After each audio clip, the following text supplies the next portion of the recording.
Welcome back to IGN Live from Comic-Con 2016. I'm Damon, this is Joshua. We're joined by Axel Alonso, who is Editor-in-Chief of Marvel Comics. He's here to debrief us everything that's going on with Marvel Comics. I'll do my best. Yeah, thanks for coming.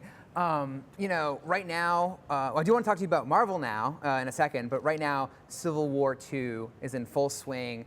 Tons of crazy twists. We're actually going to talk full spoilers, so if you're not caught up to issue number 3, get out now. So, tons of stuff has been happening. Multiple deaths, 2, maybe 3, can't decide on She-Hulk. What has been the reaction on your side of all these crazy twists coming so early in the story? Well, it's got people talking. People are angry. They're excited. We're playing a long game here. We didn't take any of these deaths lightly. We were well aware of what we were doing and the significance for this. And what you've got here is it's a war that has high stakes. And there will be winners and there will be losers. There will be heroes that come out looking better than ever, and there will be heroes that have a lot of explaining to do going into the future. You'll have a Marvel universe, divided. Yeah, and so here's the thing: you guys promoted this as, we've got Iron Man on one side of this debate of against preemptive justice, and then Captain Marvel who's for it. And going into it, I was like, well, I'm on Iron Man's side because I feel like putting someone in prison for something they didn't yet do what they might do, I thought was wrong.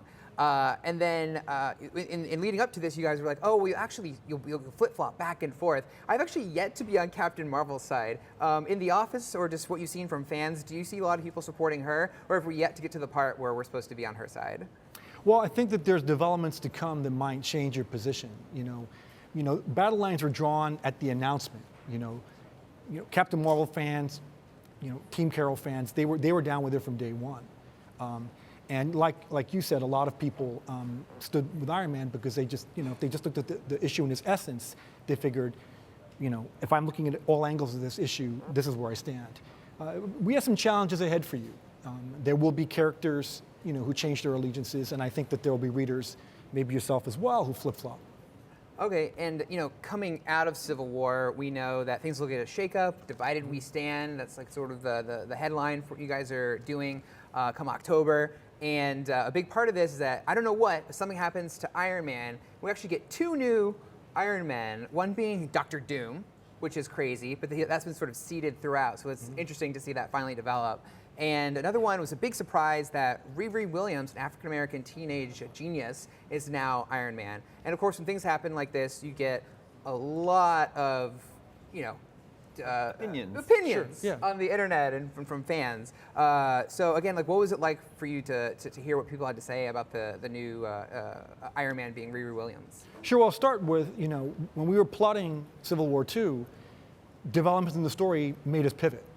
We had plans for Tony that changed. We had Brian Bendis, who created Riri in the context of Iron Man, had ambitious plans for her. And when we looked at our story and how things were going unfolding, we pivoted. And our plans for both Riri and Doom changed.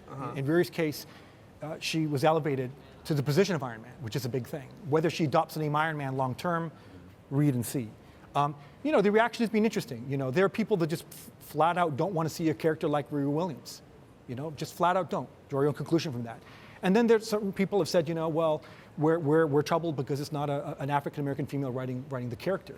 What I just say is, we're well aware of the issues at hand, and the key thing for us is that, ironically, a lot of the complaints that we'll get from people on the internet, we were thinking about this a long time ago. We have a long-term game. Brian Bendis created this character in the context of the book Iron Man, and he's putting a valuable character on the playing field for future use.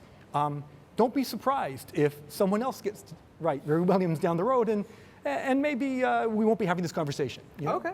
No, thank you for addressing that. I know it's super controversial and everything. And it's not just Riri Williams. The Iron Man mantle that has changed. Amadeus Cho is Hulk. Jane Foster is Thor. Sam Wilson is Captain America. So the Avengers are actually more diverse than ever. Was that a goal of yours, or is that just something that sort of naturally happened? It naturally happened. We wanted our world to reflect the world outside your window. We wanted the Marvel Universe to be more inclusive.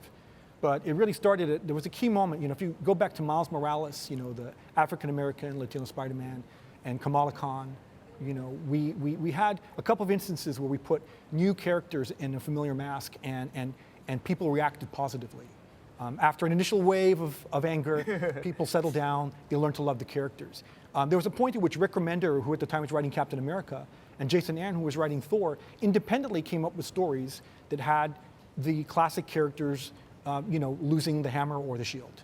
And the question was, well, who'll get them? And they both had their ideas and they sold us on them. And they really were an organic outgrowth of stories that guys wanted to write.